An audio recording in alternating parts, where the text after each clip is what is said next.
আসসালামু আলাইকুম রহমতুল্লাহ। গোলাপ ফানজনের পক্ষ থেকে আপনাদেরকে রমজানের শুভেচ্ছা। আপনি কি জানেন, রমজান শুধু রোজার মাস নয়, এটি বিজয়েরও মাস। রমজানের 17 তারিখ সংগঠিত হয়েছিল ঐতিহাসিক বদরের যুদ্ধ।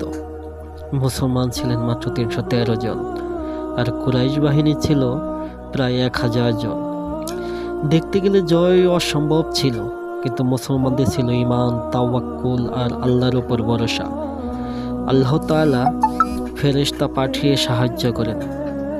ফলাফল মুসলমানদের ঐতিহাসিক বিজয়। এই ঘটনা আমাদের শেখায়, সংখ্যা বড় নয়, ঈমান বড়, শক্তি বড় নয়, আল্লাহর সাহায্যই আসল শক্তি।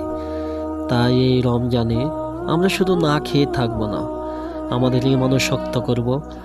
আল্লাহ যেন আমাদেরকে বদরের সাহাবীদের মতো দৃঢ় ঈমান দান করেন, আমিন। ভিডিওটি ভালো লাগলে শেয়ার করুন। এই রমজানে বদলে যাই ইনশাআল্লাহ।